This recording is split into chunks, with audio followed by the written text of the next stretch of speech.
اعوذ باللہ من الشیطان الرجیم بسم اللہ الرحمن الرحیم۔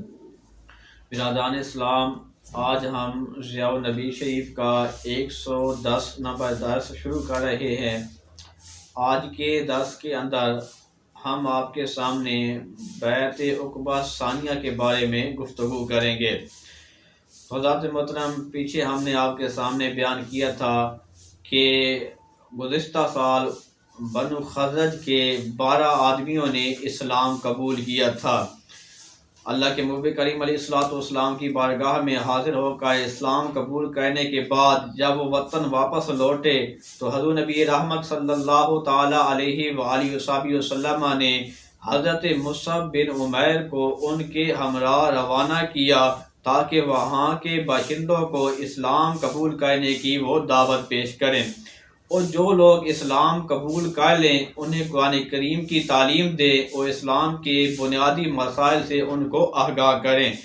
تو حضرات محترم، یہ 12 افراد جب یثرب پہنچے تو بڑے مخلص طریقے سے اور پرجوش مبلغین کی طرح انہوں نے دعوت تبلیغ کا کام شروع کر دیا۔ حضرت مصعب کی موجودگی اور سرپرستی نے سونے پر سہاگے کا کام دیا۔ آپ نے پہلے پڑھ چکے ہیں کہ سن چکے ہیں کہ ان کی تبلیغ کا انداز اتنا اثر انگیز اور دل نشین تھا کہ یثرب کے 2 بڑے سردار اسید بن حضیر اور اسعد بن معاذ حلقہ بگوش اسلام ہو چکے تھے۔ تو حضرات محترم، اب اس شہر میں کوئی محلہ، کوئی گلی ایسی نہ تھی کہ جس کے اندر حضور نبی رحمت صلی اللہ تعالی علیہ وآلہ وسلم کا ذکر خیر نہ ہو رہا ہو۔ یعنی اس محلے کے گلی کے اندر اللہ کے محبوب کے غلام بن چکے تھے، اللہ کے محبوب کے تذکرے ہو رہے تھے۔ تو ذات محترم، اس 1 سال کے عرصہ میں سینکڑوں آدمیوں نے جن میں قبائل کے رؤساء بھی موجود تھے، انہوں نے اسلام قبول کر لیا۔ ہر گھر میں، ہر محفل میں ہم وقت محبوب رب العالمین صلی اللہ تعالی علیہ وآلہ وسلم کا ذکر خیر ہوتا رہا۔ حضرات محترم، یہاں کے شہریوں کو بھی ان علام و مصائب کا علم ہو گیا جن سے ان کے ہادی و مرشد صلی اللہ تعالی علیہ وآلہ وسلم دو چار تھے۔ انہوں نے ظلم و ستم کی وہ داستانیں سن رکھی تھی جن سے مکہ میں ان کے دینی بھائیوں کا واسطہ پڑتا تھا۔ انہوں نے یہ طے کر لیا کہ وہ اپنے محبوب آقا کو یہاں بلائیں گے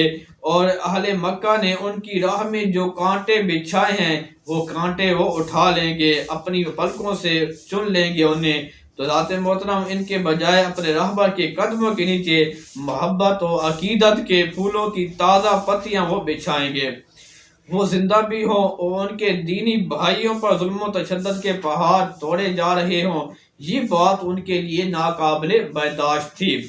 تو انہوں نے متفقہ فیصلہ کیا کہ ہمارا جو وفد موسم حج میں مکہ کے اندر جائے گا وہ حضور کی خدمت میں حاضر ہو کر پرزور التماس کرے گا کہ حضور علیہ الصلوۃ والسلام وہ آپ کے پاس وہ تشریف لے آئے، یعنی مدینہ المنورہ کے اندر تشریف لے آئے۔ حضرت جابر بن عبداللہ انصاری رضی اللہ تعالی عنہ سے مروی ہے، وہ فرماتے ہیں کہ رسول خدا صلی اللہ تعالی علیہ وآلہ وسلم نے 10 سال تو اس طرح گزارے کہ جب حج کا موسم آتا اور متعدد قبائل فریضہ حج ادا کرنے کے لیے حرمین شریفین آتے، حرم پاک کے اندر آتے، اپنی رہائش کے لیے الگ الگ خیمے وہ بناتے تھے، نصب کر کے وہاں اقامت پذیر ہو جایا کرتے تھے۔ تو میرے کریم آقا علیہ الصلوۃ والسلام ہر قبیلہ کے فرد کے پاس جاتے، ہر خیمے کے اندر جاتے، جا کر انہیں اسلام کی دعوت دیتے تاکہ وہ اسلام قبول کر لیں۔ تو حضرات محترم انہیں اسلام قبول کرنے کی دعوت دیتے، مجنہ اوقات اور منا کے کوچہ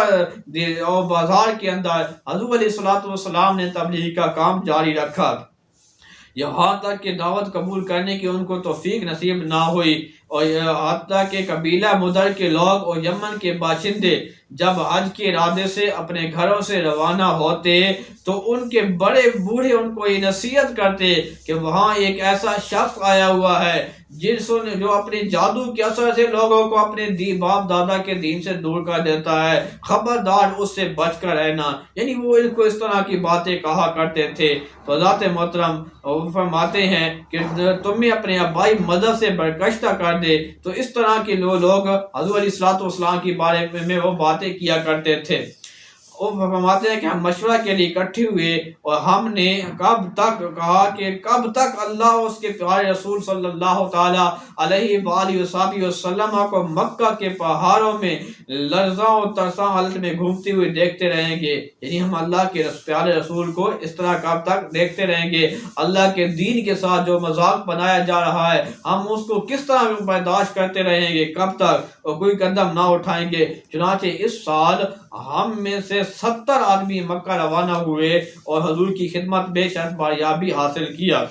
چنانچہ جب حج کا موسم قریب آیا تو حاجیوں کا ایک قافلہ حضرت مصعب کی قیادت میں مکہ مکرمہ روانہ ہوا۔ اس میں 70 انصار تھے جو مسلمان ہو چکے تھے۔ اس کے علاوہ یثرب کے کئی مشرک بھی اس قافلہ میں شریک ہوئے تھے۔ مسلمانوں کی اس جماعت نے نبی کریم صلی اللہ تعالی علیہ وآلہ وسلم سے ملاقات کی۔ حضرت مصعب نے اپنی تبلیغی سرگرمیوں کے نتائج کے بارے میں رپورٹ پیش کی اور جو لوگ مسلمان ہو گئے تھے ان کے نام گنوائے۔ تبلیغی میدان میں ان کی شاندار کامیابیوں کے بارے میں سن کر حضور علیہ الصلوۃ والسلام بہت زیادہ خوش ہوئے۔ اس مجلس میں یہ طے ہوا کہ عقبہ کی وادی میں ایام تشریق کی فلاں رات کو پھر ملاقات ہوگی۔ تنہائی میں بیٹھ کر یکسوئی کے ساتھ سارے معاملات کے بارے میں فیصلے کیے جائیں گے۔ نبی کریم صلی اللہ تعالی علیہ وآلہ وسلم ان ملاقاتوں کو خفیہ رکھنا چاہتے تھے، مبادا مشرکین کو پتہ چل جائے تو وہ ان اجتماعات کو ناکام بنانے کے لیے حلہ بول دیں اور یہ ساری کوشش حکاموں کی نظر ہو جائے۔ نیز یثرب سے جو لوگ مشرک جو تھے قافلہ میں ساتھ آئے تھے، مصلحت اسی میں تھی کہ ان سے بھی ان امور کو مخفی رکھا جائے۔ حضرت ابن مالک رحمۃ اللہ فرماتے ہیں کہ جو مشرک ہمارے سابق مکہ آئے تھے ان میں ایک عبداللہ بن عمر بن حرام بھی تھا جو ہمارے سرداروں میں سے ایک سردار تھا۔ ہم نے اس کو اپنے اعتماد میں لینے کے لیے کہا، اے عبداللہ تو ہمارے سرداروں میں سے ایک سردار ہے اور ہمارے شہر کے شرفاء میں سے ایک شریف آدمی ہے۔ ہمیں یہ بات ہرگز پسند نہیں ہے کہ تو کفر کے اندر مار جا، کل روز حشر دوزخ کا ایندھن تیرے مقدر میں ہو۔ ہم نے اسے اسلام قبول کرنے کی دعوت دی، اسے بتایا کہ آج رات ہم عقبہ کے مقام پر نبی کریم علیہ الصلوۃ والسلام کی بارگاہ میں آپ سے ملاقات کرنے والے ہیں۔ چنانچہ وہ اسی وقت مشرف اسلام ہو گئے اور رات کو ہمارے ساتھ عقبہ کی بیعت میں وہ شریک ہو گئے اور 12 نقیبوں میں سے ایک نقیب انہیں نامزد کر دیا گیا۔ جب ملاقات کے لیے رات وہ آئی تو انصار سر شام اپنے بستروں پر لیٹ گئے تاکہ لوگوں کے اوپر یہ ظاہر ہوئے کہ یہ تھکے ماندے ہوئے ہیں سفر سے، اب آرام کر رہے ہیں، پتہ نہیں کب جا کر ان کو جاگ آتی ہے۔ برادران اسلام اس طرح وہ سو گئے، لیکن جب رات کا ایسا پہر آیا، وہ وقت قریب آنے لگا کہ جس وقت کے اندر ان کی ملاقات کا جو وقت رکھا گیا تھا ان میں سے ہر ایک آدمی خفیہ طریقے سے اپنے بستر سے اٹھتا اور آہستہ آہستہ کھسک کر باہر نکل جاتا تاکہ ان کے قدموں کی آہٹ کی وجہ سے یہ لوگ اٹھ نہ جائیں اور کہیں ایسا نہ ہو کہ ان کا جتنا جو منصوبہ ہے وہ سارا منصوبہ درا ہی درا رہ جائے۔ تو برادران اسلام وہ لوگ اس طرح حضور کریم علیہ الصلوۃ والسلام کی بارگاہ میں پہنچے اور نبی دو عالم صلی اللہ تعالی علیہ وآلہ وسلم سے ان کی گفتگو شدید ہوئی، ان کے جو گفتگو کا سلسلہ جاری ہوا۔ حضور علیہ الصلوۃ والسلام نے فرمایا، تم مجھے ان باتوں پر تو میری بیعت کرو، میری بات سنو گے اور اس کو بجا لاؤ گے، خوش دلی کی حالت میں بھی اور درماندگی کی حالت میں بھی اور افسردگی کی حالت میں بھی۔ تم اللہ کی راہ میں خرچ کرو گے، تنگ دستی کی حالت میں بھی اور فارغ البالی کی حالت میں بھی۔ تم نیکی کا حکم کرو گے اور برے کاموں سے روکو گے، اللہ تعالیٰ کے لیے گفتگو کرو گے اور کسی کو ملامت کرنے والے کی ملامت کی پرواہ نہیں کرو گے۔ نیز اس بات پر جب تمہارے پاس یثرب تم آؤں تو تم میری مدد کرو گے اور ہر اس چیز سے میرا دفاع کرو گے جس سے تم اپنی جانوں، اپنی عزتوں اور بیویوں بچوں کا دفاع کرتے ہو۔ اگر تم اس بیعت کو نبھاؤ گے اللہ تعالیٰ تمہیں جنت عطا فرمائے گا۔ جابر بن عبداللہ فرماتے ہیں ہم سب بیعت کرنے کے لیے اٹھ کھڑے ہوئے، اتنے میں اسد بن زرارہ جو میرے علاوہ تمام قافلہ والوں سے کم سن تھے، انہوں نے حضور کا دست مبارک تھام لیا اور ہمیں کہنے لگے اے اہل یثرب بیعت کرنے میں جلدی نہ کرو، پہلے میری بات سنو۔ ہم نے اپنی سواریوں کے کلیجوں کو اس لیے درماندہ کیا ہے کہ ہمارا ایمان ہے کہ حضور اللہ کے رسول ہیں، آج تم انہیں نکال کر اپنے ساتھ لے جا رہے ہو، جانتے ہو اس کا نتیجہ کیا نکلے گا؟ سارے اہل عرب سے تمہارا تعلق ٹوٹ جائے گا، تمہارے سرداروں کو قتل کر دیا جائے گا، تلواریں تمہارے جسموں کو چبا کر رکھ دیں گی۔ اگر تلواروں کے چبانے میں پر، اگر اپنے سرداروں کے مقتول ہونے پر اور اس سارے اہل عرب کا بائیکاٹ کرنے پر تمہارے اندر صبر کرنے کی ہمت ہے تو بے شک اپنے ساتھ لے جاؤ، اس کی جزائے خیر اللہ تعالیٰ تمہیں ضرور عطا فرما دے گا۔ اور اگر تمہیں اپنی جانوں کی ہلاکت کا خوف ہو اپنے پھر یہی رہنے دو، آج تمہارا ان سے الگ ہو جانا بہتر ہے اور تمہارا یہ عذر اللہ تعالیٰ کی جناب میں قابل قبول ہے۔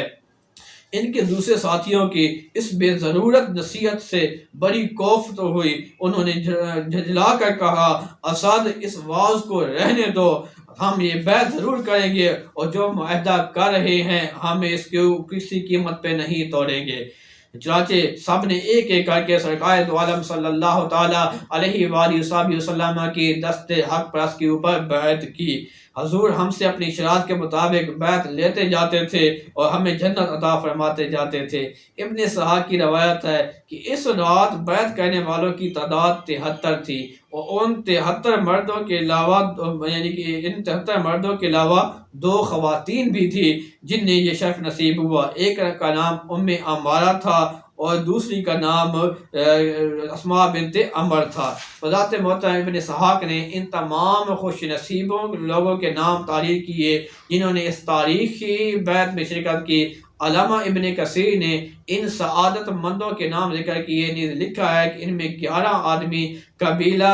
اوس سے اور 62 آدمی قبیلہ خزرج سے تھے۔ فرماتے ہیں کہ ان کے ایک عورت تھی نصیبہ، مذکورہ کے بارے میں علامہ حلبی لکھتے ہیں کہ ان کے خاوند جب بھی جہاد کے سفر پر روانہ ہوتے تو یہ شیر دل خاتون اپنے دونوں بچوں حبیب اور عبداللہ سمیت اپنے خاوند کے ہمراہ جہاد کے لیے ساتھ جاتی۔ ایک مرتبہ ان کے بیٹے حبیب کو مسلمہ کذاب نے گرفتار کر لیا، ان کو اذیت پہنچانے میں حد کر دی۔ ان سے پوچھتا کیا تم گواہی دیتے ہو اتشہد اللہ ان محمد رسول اللہ فیقول نعم، کیا تم اس بات کی گواہی دیتے ہو کہ محمد اللہ کے رسول ہیں؟ تو وہ کہتا ہاں۔ تو برادران اسلام وہ کہتے ہیں کہ کیا تم اس بات کی گواہی دیتے ہو کہ میں اللہ کا رسول ہوں؟ وہ کہتا ہے نہیں۔ تو جب وہ ہر وقت اس سے سوال کرتا، جب وہ اس کے سوال کا انکار کرتا تو اس کا ایک عضو کاٹ دیتا، حتیٰ کہ یہ سلسلہ جاری ہوا۔ اس نے اس کے عضو کاٹ کر اس کو ایسا کر دیا کہ وہ تکلیف برداشت کرتا رہا، حتیٰ کہ وہ تمام تکلیفوں کو برداشت کر کے دائی اجل کو لبیک کہتے ہوئے اس دار فانی سے اپنے آپ کو جدا کر کے اللہ کے کریم کی بارگاہ میں وہ چلا گیا اور جام شہادت نوش کر لیا۔ تو ذات محترم جب لشکر اسلام کی سرکردگی کے لیے یمامہ روانہ ہوا لشکر تو یہ غیور خاتون بھی اس میں شامل تھی، یہاں تک کہ مسلمہ قتل ہوا۔ اس جنگ میں آپ کو تلواروں اور نیزوں کے 12 زخم لگے۔ کعب بن مالک رضی اللہ تعالی عنہ سے مروی ہے، آپ فرماتے ہیں کہ ہم سب شعب عقبہ میں جمع ہوئے، سرکار دو عالم صلی اللہ تعالی علیہ وآلہ وسلم کی آمد کا انتظار کرنے لگے، یہاں تک کہ حضور تشریف لے آئے۔ حضور کے ہمراہ حضور کے چچا عباس بن عبد المطلب بھی تھے جو ابھی تک مشرف با اسلام نہیں ہوئے تھے، لیکن صرف وہ اپنے چچا ہونے کے ناطے اپنے بھتیجے کی گفتگو اور عزت کی خاطر وہاں تشریف لے کر آئے تھے، اب تاکہ وہ اس کام کے اندر شریک ہو۔ انصار کے ساتھ جو معاہدہ طے پائے وہ ہر لحاظ سے مستحکم مضبوط ہوتا تاکہ آگے چل کر کسی قسم کی کوئی پریشانی کا سامنا نہ کرنا پڑے۔ علامہ برہان الدین حلبی نے اپنی سیرت میں یہ روایت تحریر کی ہے کہ سرکار دو عالم صلی اللہ تعالی علیہ وآلہ وصحبہ وسلم کے ہمراہ حضرت عباس کے علاوہ حضرت ابو بکر اور حضرت علی شیر خدا رضی اللہ تعالی عنہما بھی موجود تھے۔ لیکن اس وادی میں حضور جب تشریف لے کر آئے تو حضور نے سیدنا صدیق اکبر رضی اللہ تعالی عنہ کو اعضائے اتحاد اس سڑک کے کنارے کے اوپر نگرانی کے لیے ایک جگہ کھڑا کر دیا اور سیدنا علی مرتضیٰ رضی اللہ تعالی عنہ کو وادی کے دہانے کے اوپر کھڑا کر دیا تاکہ وہ اس کی نگہبانی کرے۔ جب تمام لوگ اطمینان سے بیٹھ گئے تو حضرت عباس نے مخاطب ہوتے ہوئے فرمایا، اے گروہ مخزرج، محمد صلی اللہ علیہ وسلم کا جو مقام ہماری نگاہوں میں ہے تم اس سے بخوب باخبر ہو۔ اپنی قوم قریش کے ساتھ ہم عقیدہ ہوتے ہوئے بھی ہم نے قریش کے مقابلہ میں آپ کا دفاع کیا ہے، اور وہ اپنی قوم میں معزز ہیں، اپنے شہر میں محفوظ ہیں۔ انہوں نے اب یہ طے کر لیا ہے کہ مکہ چھوڑ کر تمہارے ہاں منتقل ہو جائیں اور تمہارے ساتھ رہائش پذیر ہوں گے۔ اگر تم یہ دیکھتے ہو کہ جو معاہدہ تم نے ان کے ساتھ کیا ہے اگر اس کو ہر قیمت پر تم پورا کرو گے، ان کو دشمنوں کے حوالے نہیں کرو گے بلکہ دشمنوں کے مقابلے میں ان کا دفاع کرو گے، اگر تمہارا یہ خیال ہے کہ تم ان سے دشمنوں کا دفاع کرو گے تو کسی مرحلے میں بھی تم اس سے دستبردار نہیں ہوگے، تو انہیں بے یار و مددگار نہیں چھوڑو گے، تو آج ہی ان سے دستبردار ہو جاؤ، کیونکہ وہ اپنی قوم یعنی کہ اگر نہیں چھوڑو گے تو تم اس کو لے جاؤ، اگر تم ان کو ان حالات کے اندر چھوڑ دے گے تو پھر تم ان سے دستبردار ہو جاؤ، کہیں ایسا نہ ہو کہ اپنی قوم و شہر مزد بھی وہ محفوظ بھی ہیں اور اس سے بھی چلے جائیں۔ انصار نے جواب دیا، اے عباس، جو آپ نے کہا ہے ہم نے سن لیا، یا رسول اللہ آپ ہمیں ارشاد فرمائیے، اپنے لیے اپنے رب کے لیے جو شرائط آپ مقرر کرتے ہیں آپ پسند فرماتے ہیں ہم سے بنوا لیجئے۔ ابھی تک رسول کریم صلی اللہ تعالی علیہ وآلہ وسلم دوسروں کی باتیں سن رہے تھے، اب حضور خود گویا ہوئے، پہلے آیات قرآن کی تلاوت کی، پھر اللہ تعالیٰ پر ایمان لانے، اس کے احکامات کی اطاعت کی ترغیب دی، پھر دین اسلام کی بنیادی تعلیمات کی تعلیم دی اور انہیں شوق دلایا کہ وہ اس کو دل سے تسلیم کر لیں۔ تو پھر فرمایا، میں اپنے رب کے لیے تم سے یہ شرط منوانا چاہتا ہوں کہ تم اس کی عبادت کرو گے، اس کے ساتھ کسی کو شریک نہیں ٹھہراؤ گے، اور اپنے لیے تم سے یہ شرط منوانا چاہتا ہوں کہ تم میرا ہر اس دشمن سے دفاع کرو گے جس سے تم اپنی مستورات اور اپنے اولادوں کو اور جانوروں کو دفاع کرتے ہو۔ اس موقع پر حضرت عبداللہ بن رواحہ نے جھٹ عرض کی کہ اگر ہم ان شرطوں کو پورا کریں گے تو ہمیں کیا ملے گا؟ حضور علیہ السلام نے ارشاد فرمایا، اس کے بدلے میں تمہیں جنت ملے گی۔ عرض کرنے لگے، یہ سودا بڑا نفع بخش ہے، ہم نہ خود اس کو توڑیں گے اور نہ کسی کو توڑنے دیں گے۔ حضرت براء بن معرور فرماتے ہیں، آگے بڑھ کر حضور کا دست اقدس پکڑ لیا اور عرض کی، ہاں اس اللہ کی قسم جس نے آپ کو حق کے ساتھ مبعوث فرمایا ہے، ہم حضور کا دفاع کریں گے ہر اس چیز سے جس سے ہم اپنی عورتوں کا دفاع کرتے ہیں۔ یا رسول اللہ ہماری بیعت لیجئے، بخدا ہم جنگوں اور ہتھیاروں کی اولاد ہیں، ہمیں یہ خوبی اپنے بزرگوں سے نسلاً ملی ہوئی ہے۔ براق ابھی گزارش کر رہے تھے کہ ابو الحسن بیچ میں بول اٹھے کہ میرے حضور ایک گزارش یہ میری بھی سماعت فرمائیے، اے اللہ کے پیارے رسول صلی اللہ علیہ وسلم، ہمارے یہودیوں کے ساتھ بڑے مضبوط دوستانہ تعلقات ہیں جن کو آج ہم توڑ رہے ہیں، ایسا نہ ہو کہ اگر ہم کر چکے پھر اللہ تعالیٰ آپ کو دشمنوں کے اوپر غلبہ نصیب فرمائے تو حضور ہم اپنی قوم کے پاس لوٹ آئیں اور ہمیں چھوڑ نہ دیں، یہ درد فراق ہم سے برداشت نہیں ہوگا۔ اپنے جانثار ابو الحسن کی بات سن کر حضور نبی رحمت صلی اللہ تعالیٰ علیہ وآلہ وسلم کی لبوں کے اوپر مسکراہٹ آئی اور فرمایا، میری پناہ تمہاری پناہ، میری حرمت تمہاری حرمت، میں تم سے ہوں تم مجھ سے ہو، جس کے ساتھ تم جنگ کرو گے میں اس کے ساتھ جنگ کروں گا، جس سے تم صلح کرو گے میں ان سے صلح کروں گا۔ اس کے بعد نبی کریم صلی اللہ تعالیٰ علیہ وآلہ وسلم نے حضرت جبرائیل کے مشورہ سے ان سے 12 نقیب نامزد کیے، جن میں سے 9 کا تعلق قبیلہ بنی خزرج سے تھا اور 3 کا تعلق بنی اوس قبیلہ سے تھا۔ کیونکہ اس بیعت کا معاملہ بڑا نازک تھا، یہ معاملہ معاہدہ سنگین نتائج کا حامل تھا، اس لیے حساس مزاج ارباب دانش نے بار بار انصار کی توجہ اس بات کی طرف دلائی ہے کہ وہ اس پر مرتب ہو جو ان کے اوپر مرتب ہو سکتے تھے ایسی باتیں، تاکہ انصار کوئی حتمی فیصلہ کرنے سے پہلے بار بار اس کے اندر غور و فکر کریں اور سوچ لیں، تو عجلت میں یا وقتی جوش و جذبہ کے اندر کل کو کہیں ان کو کوئی نقصان نہ اٹھانا پڑے۔ چنانچہ آخری مرحلہ میں قبیلہ بنی سالم اور اوف کے عباس بن عبادہ بن فضلہ نے اپنے آپ پر قابو نہ رکھ سکے اور کہنے لگے، اے گروہ خزرج، کیا تمہیں علم ہے کہ جس ہستی کے بارے میں تم اس کے اوپر ہاتھ کے اوپر بیعت کر رہے ہو؟ انہوں نے کہا کہ کس ہستی کے بارے میں تم بیعت کر رہے ہو؟ انہوں نے کہا نہ ہم اچھی طرح یہ علم ہے۔ عباس بن عبادہ فرماتے ہیں کہ تم اس بات پر بیعت کر رہے ہو کہ تم ہر سرخ و سیاہ انسان کے ساتھ جنگ کرو گے، اور اگر تمہارا یہ ارادہ ہے کہ جب مصیبتیں تمہارا مال و متاع ختم کر کے لے جائیں، قتل و خون ریزی تمہارا مقدر بن جائے، تمہارے اوساع کا خاتمہ کر دے، اس وقت تم ان کے دشمنوں کے مقابلے اس کو کر دو گے، تو ابھی پیچھے ہٹ جاؤ۔ بخدا اگر ایسا کرو گے تو تم دنیا کے اندر بھی ذلیل و رسوا ہوگے اور آخرت کے اندر بھی ذلیل و رسوا ہوگے۔ اگر تمہارا یہ ارادہ ہے کہ تم ہر قیمت پر اس معاہدہ کو پورا کرو گے، خواہ مصیبتیں تمہارا مال و متاع لے کر چلے جائیں اور جنگیں جو تمہارے اوساع کا خاتمہ کر دے، تم اس کو کسی حالت میں نہیں چھوڑو گے، تو برادران اسلام اگر تم اس بات پر پرواہ نہیں کرو گے تو آگے بڑھو اور ان کا ہاتھ تھام لو۔ بخدا اس دنیا میں بھی آخرت میں بھی ساری عزتیں تمہارا مقدر بن جائیں گی۔ سب نے بیک آواز جواب دیا کہ مال کی تباہی و بربادی کی ہم اپنے سرداروں کی قتل و خیری کے باوجود ہم ان کا دامن نہیں چھوڑیں گے۔ پھر ان لوگوں نے حضور سے گزارش کی کہ ہمارے اس اثار و قربانی کا ہمیں کیا اجر ملے گا؟ حضور نے فرمایا اس کے بدلے میں اللہ تعالیٰ تمہیں جنت عطا فرمائے گا۔ سب نے عرض کی دست مبارک بڑھائیے، کھولیے۔ چنانچہ حضور علیہ السلام نے اپنا دست مبارک کھولا اور اب سب نے رحمت دو عالم صلی اللہ تعالیٰ علیہ وآلہ وسلم کی بیعت کرنے کا شرف حاصل کیا۔ بیعت کرتے وقت انصار کے خلوص جذبات کا اظہار کیا۔ انصار نے ان کو سیرت نگاروں نے اپنی کتب سیر میں محفوظ کر لیا تاکہ آنے والی نسلوں کے لیے یہ سرمایہ ہدایت بنے۔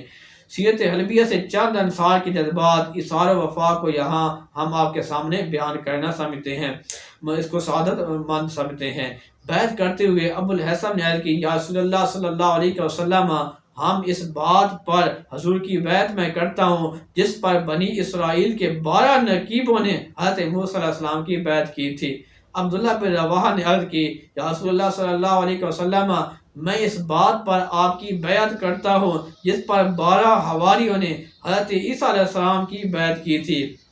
اسد بن سرارہ نے گزارش کی، یا رسول اللہ صلی اللہ علیہ وسلم، میں عزہ و جلہ کی بیعت کرتا ہوں اور پھر آپ کی بیعت کرتا ہوں، میں اللہ کریم کی بیعت کرتا ہوں، پھر آپ کی بیعت کرتا ہوں اس بات پر کہ میں اپنا عہد وفاداری سے میں پورا کروں گا اور آپ کی نصرت کے سلسلہ میں اپنے قول کی اپنے عمل سے تصدیق کروں گا۔ نعمان بن حارثہ نے عرض کی، یا رسول اللہ صلی اللہ علیہ وسلم، میں اللہ تعالیٰ کی بیعت کرتا ہوں، پھر آپ کی بیعت کرتا ہوں اس بات پر کہ اللہ تعالیٰ کے حکم کی تعمیل میں اپنے قریبی اور دور کے ذرا پرواہ نہیں کروں گا، یعنی اپنے قریبی اور دور کے رشتہ داروں کی کبھی بھی پرواہ نہیں کروں گا۔ عبادہ بن بنی الصامت نے عرض کی، رسول اللہ صلی اللہ علیہ وسلم، میں حضور کی بیعت کرتا ہوں اس بات پر کہ اللہ تعالیٰ کے معاملہ میں کسی ملامت کرنے والے کی ملامت کی ذرا بھی پرواہ نہیں کروں گا۔ سعد بن ربیع نے عرض کی، یا رسول اللہ صلی اللہ علیہ وسلم، اللہ تعالیٰ کی میں بیعت کرتا ہوں اور حضور سے بیعت کرتا ہوں اس بات پر کہ میں اللہ کے اور اس کے رسول کے کسی حکم کی نافرمانی نہیں کروں گا اور میں اللہ اور اس کے رسول سے کذب بیانی نہیں کروں گا۔ اس طرح کے ایمان پروا اور روح افزا جذبات کے اظہار کے ساتھ ان لوگوں نے بڑے خوبصورت طریقے سے اپنے محبوب آقا علیہ الصلوۃ والسلام کے دست مبارک پر یک کے بعد دیگرے بیعت کی۔